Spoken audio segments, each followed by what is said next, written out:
Monsieur Takis, bonjour. Vous êtes aujourd'hui à la faculté polytechnique, dans une des salles, la salle académique de la faculté polytechnique, pour une journée.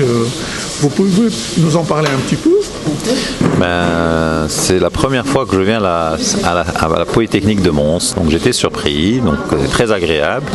Et j'étais surpris aussi par l'événement et par l'ampleur que ça a pris, parce que les sujets étaient très divers et très riches. Donc ce sont des parties que nous n'abordons pas d'habitude, c'est-à-dire les problèmes d'immigration, d'intégration, d'inclusion, de travail, de formation. Bien que la formation aujourd'hui est une marchandise, mais vu sous cet angle-là, évidemment, ça a pris une autre dimension.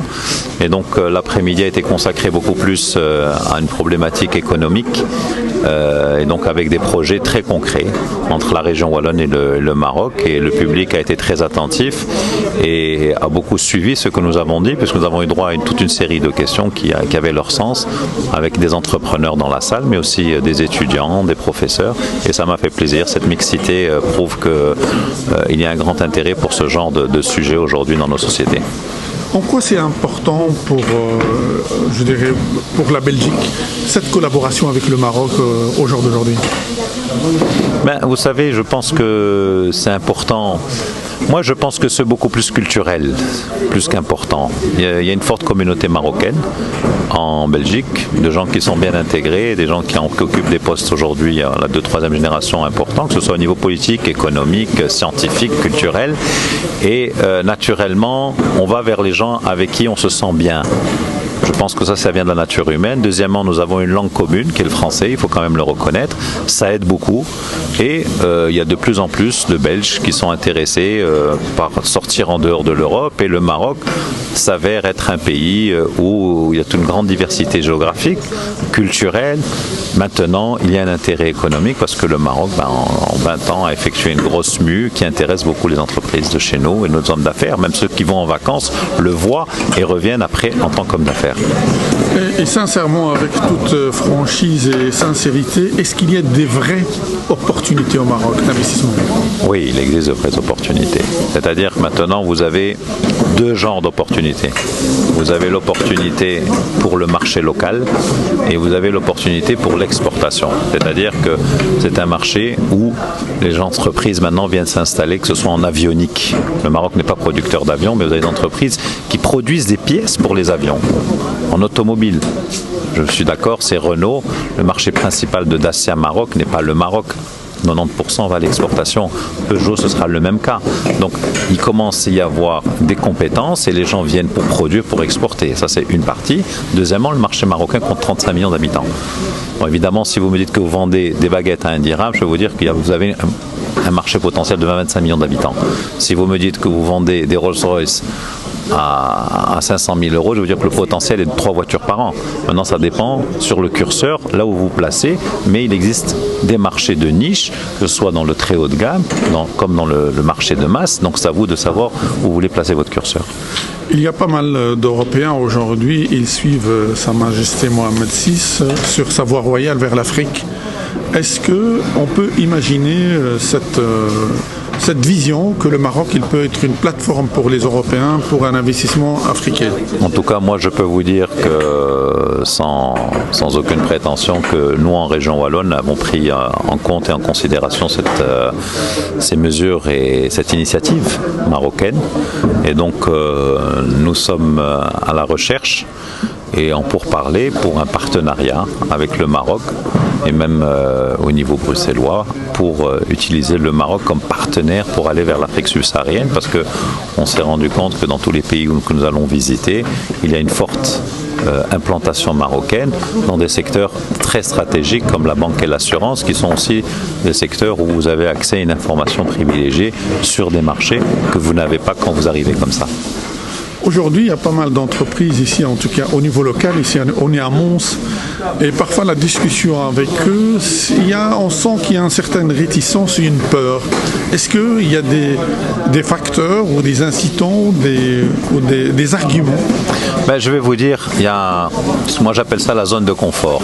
Vous avez des entrepreneurs qu'une fois qu'ils sont bien installés dans un sort de microcosme local ou régional, parce que régional pour Mons, c'est le nord de la France, c'est le sud de l'Allemagne, c'est le sud des Pays-Bas, c'est le sud de l'Angleterre.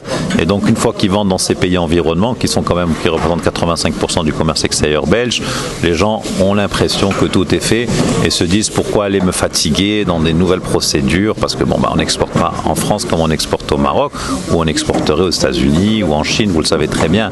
Donc si vous voulez, je crois que c'est la nouvelle génération d'entrepreneurs d'aller un peu plus loin que leurs aînés. Donc nous sommes à leur disposition, nous sommes un réseau de 100 collègues à travers le monde, nous sommes dans des ambassades et consulats un peu partout, sur toute la planète, et donc nous sommes à disposition des grandes entreprises, mais aussi de beaucoup de petites entreprises pour les aider à exporter, c'est-à-dire que nous sommes là pour défricher le chemin pour eux, pour qu'ils commencent. Donc eux ont à faire un effort commercial, certes, mais en même temps ils peuvent s'appuyer sur notre expertise, c'est pour ça que nous sommes là pendant un certain nombre d'années, sur notre expertise pour attaquer ces marchés-là.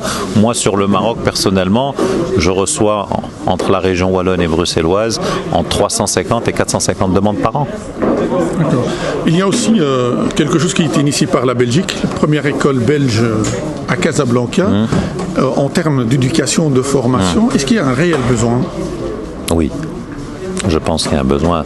C'est-à-dire que, vous savez, on ne va pas le cacher, mais dans tous les pays du monde, il faut offrir le maximum d'opportunités à tout le monde.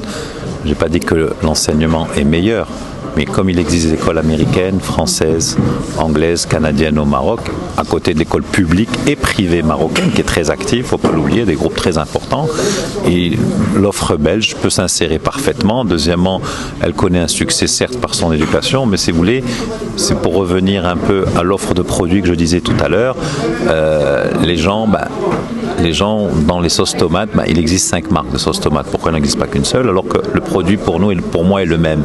Mais l'emballage me plaît, la forme me plaît, le goût est peut-être différent légèrement, je ne sais pas. Il y a des choses qui... Donc dans l'éducation, c'est la même chose. Pourquoi vous préférez Polytechnique Mons à Polytechnique Louvain? Je ne sais pas, mais...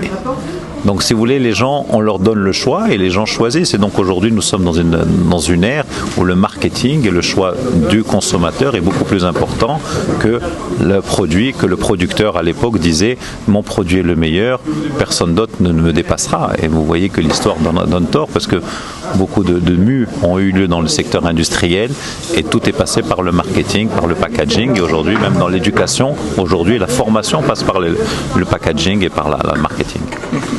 Et si vous êtes présent, vous avez parlé un peu de la mission princière qui aura lieu au mois de novembre, entre le 25 et le 30. Est-ce qu'il y a un message à formuler pour nos entreprises montoises? Moi je dirais venez nombreux, soyez présents. C'est peut-être pour vous le meilleur moment de participer à cet événement-là parce que nous aurons tout l'aura et tout le prestige d'une mission. Deuxièmement, la princesse, son Altesse royale, la princesse Astrid qui va présider cette mission sera à notre disposition et donc nous pourrons avoir des tables rondes, des séminaires, des rendez-vous très importants avec des personnalités que nous ne pouvons pas toucher habituellement, mais la princesse nous ouvrira toute une série de portes et donc pour des entrepreneurs qui viennent au Maroc la première fois, ce sera pour eux peut-être aussi le moyen de rencontrer les personnes qu'il faut alors que d'habitude ce sont des personnes qui sont quand même difficilement joignables car très occupées aussi, quoi. Merci beaucoup. De rien. En tout cas, merci pour l'organisation du séminaire, de la journée, la prestation des différents intervenants et de tout ce que j'ai appris durant cette journée à Mons. Merci beaucoup. Merci. Merci.